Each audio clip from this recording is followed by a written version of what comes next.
La obra poética que nos convoca hoy, tejida con los hilos de la teología y la filosofía, no es simplemente un recuento piadoso de textos sagrados, sino un vasto tapiz cósmico, donde las tensiones primordiales de la existencia se desatan en una danza eterna de opuestos. John Milton, en su épica monumental del siglo XVII, El paraíso perdido, se adentró en profundidades que trascendieron la narrativa bíblica convencional, no limitándose a repetir el Génesis o las historias de la rebelión angélica. En su lugar, ofreció un mapa complejo del alma y el universo, explorando con una sensibilidad dramática inigualable los deseos íntimos, las motivaciones ambiciosas y los conflictos internos de sus protagonistas, tanto divinos como humanos. La obra establece una serie de dicotomías fundamentales que resuenan con ecos esotéricos: el orden contra el caos, el cielo versus el infierno, la inocencia contrapuesta al conocimiento, y la lucha constante entre el libre albedrío y los lazos de la predestinación. Esta estructura dual y simbólica ha asegurado que, a lo largo de los siglos, El paraíso perdido sea altamente valorado en círculos herméticos, gnósticos y ocultistas, viéndose en ella no solo un poema, sino un espejo alegórico y velado destinado a los iniciados, donde la caída se convierte en la clave de la ascensión. En el centro de este drama, magnificado y reinterpretado por la lente oculta, se encuentra la figura del gran adversario, el portador de la luz caído, Satanás. Su caída y la de la humanidad es el verdadero inicio de la consciencia. Bienvenidos a La mirada del vigilante.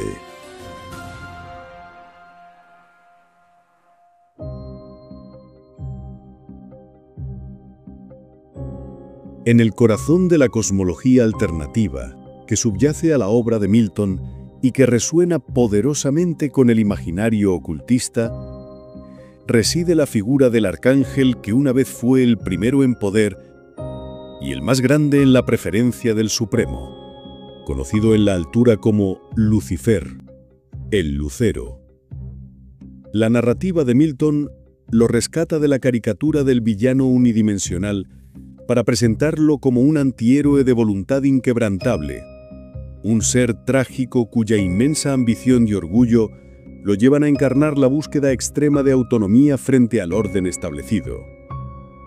Esta representación ambigua lo eleva al arquetipo del rebelde cósmico y al adversario primigenio, pero también, crucialmente, al símbolo del portador de la luz, una fuerza paralela a la de Prometeo.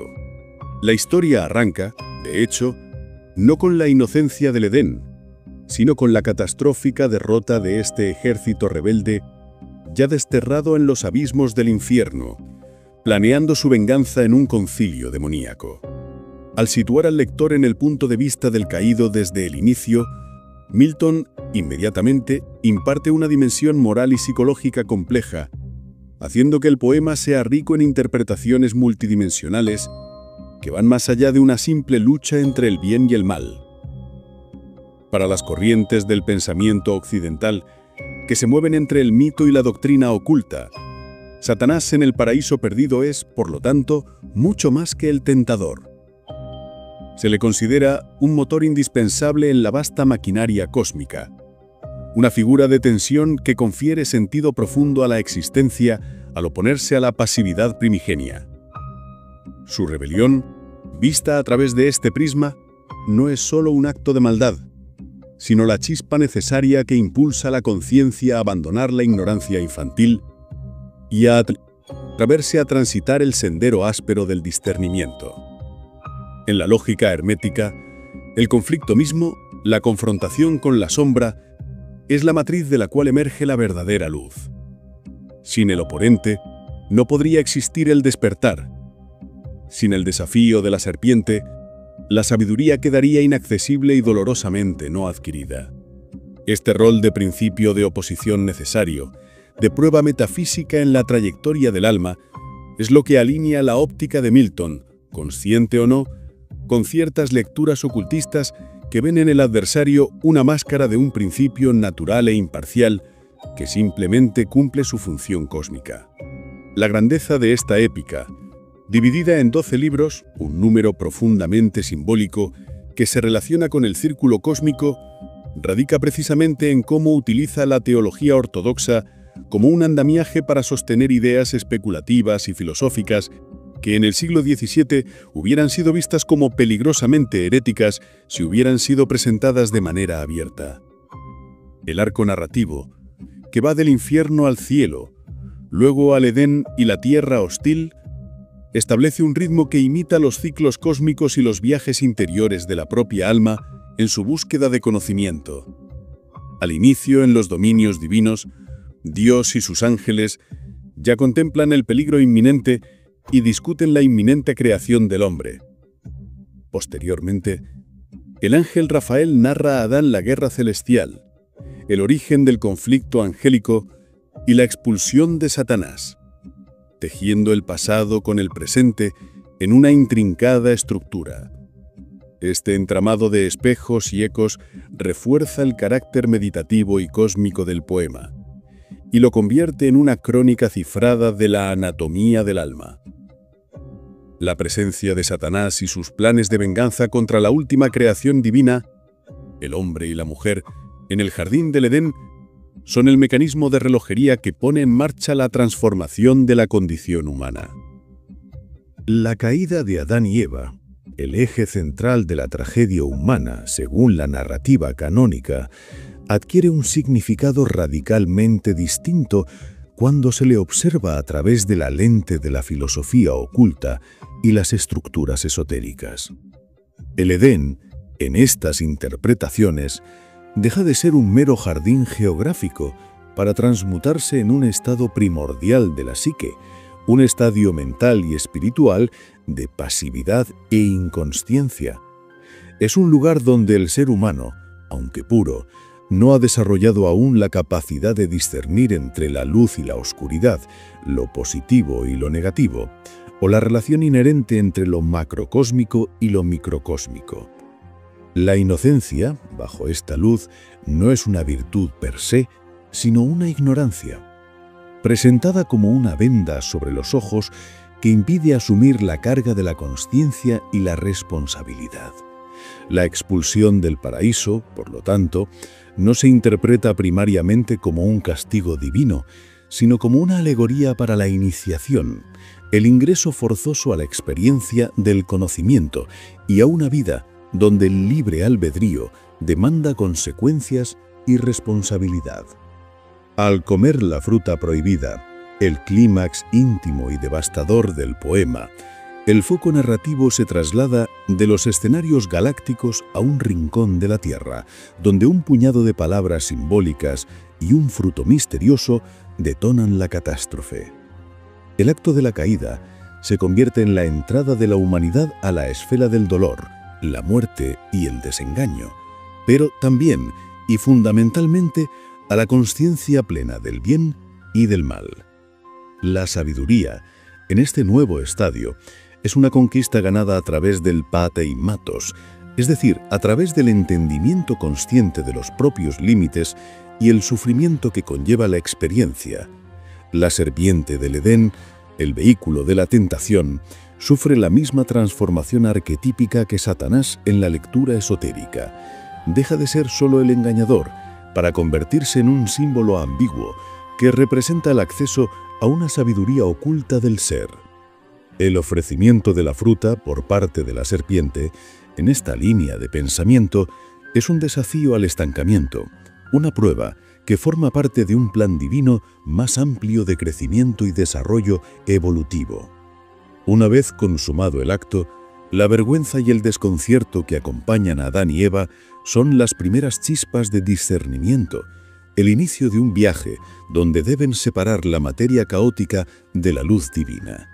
La intervención de Satanás, el maestro oscuro, obliga al individuo a cruzar un umbral psicológico, el de asumir la responsabilidad plena de sus actos. Adquirir la capacidad de ver y distinguir, de reflexionar y de elegir, significa que el conocimiento ya no es un regalo inmerecido de la divinidad, sino una conquista personal. En la visión gnóstica, el foco no está en la mera obediencia ciega, sino en el camino que lleva a la gnosis, el conocimiento profundo y universal de la propia naturaleza. Lo que la lectura ortodoxa condena como la causa del dolor, las perspectivas místicas lo ven como una prueba necesaria, el primer peldaño de la escalera hacia la libertad y la redención interna. Desde la perspectiva de la filosofía oculta, que tuvo un renovado interés durante el Renacimiento y el Barroco, época en la que Milton escribió, el cosmos de El Paraíso Perdido funciona bajo la regla hermética de que, como es arriba, es abajo. Muchos estudiosos de inclinación cabalística y alquímica trazaron vínculos entre la cosmología de Milton y sistemas metafísicos más antiguos, leyendo el texto bajo el principio del autorreflejo. Así, el cielo y el infierno descritos en el poema no son solamente localizaciones geográficas cósmicas, sino polaridades dentro del ser humano. El gigantesco conflicto macrocósmico entre la luz divina y los ángeles caídos se convierte en un reflejo directo del conflicto interno que se libra en el microcosmos humano.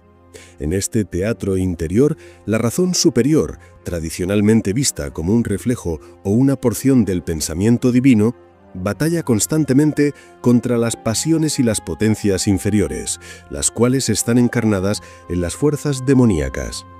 La caída de Adán y Eva es, por ende, el episodio mítico que simboliza la ruptura interior, la fractura que separa los principios elevados del alma, más cercanos al espíritu puro, de los instintos inferiores anclados al cuerpo. La tierra, en consecuencia, se establece como el campo intermedio de batalla donde este conflicto se libra sin tregua. El exilio final del Edén simboliza el primer paso crucial en el sendero de la transformación interna, la marcha obligatoria hacia un conocimiento que obliga a la autorreflexión y al sacrificio. El drama cósmico es, en esencia, un drama psíquico. Los esoteristas, inmersos en las doctrinas neoplatónicas y la cábala cristiana de la época, vieron en el poema un mapa cifrado de la anatomía del alma. Bajo las imágenes de rebelión y obediencia y de inocencia y conocimiento, podían mesurar las fases de un drama que se reflejaba en cada individuo. La figura de Satanás es esencialmente una máscara de un principio de oposición. Es la estrella que anuncia la llegada de la noche oscura de la ignorancia, pero también es el lucero que antecede al amanecer de la comprensión. Al confrontar al individuo con la necesidad de discernir entre la obediencia ciega y la búsqueda activa de la luz, esta fuerza arquetípica empuja al ser humano a abandonar un estado de inconsciencia sin comprensión. La derrota aparente en el jardín no es el fin, sino la antesala del peregrinaje hacia una sabiduría más profunda. La expulsión del Edén no solo trajo consigo la mortalidad y el sufrimiento, sino que también inició la compleja travesía de la humanidad, que a través de sus tribulaciones eventualmente debe buscar un camino incierto hacia una posible redención. La promesa de un retorno hacia la luz perdida, aunque lejano, está latente en las visiones proféticas que el ángel Miguel le concede a Adán antes de su partida final. La obra de Milton, al trascender la simple exégesis religiosa, se convierte en un poderoso manual sobre la condición humana y su destino de libre albedrío, resonando con fuerza en la frecuencia de las visiones cosmológicas de la alquimia y el hermetismo.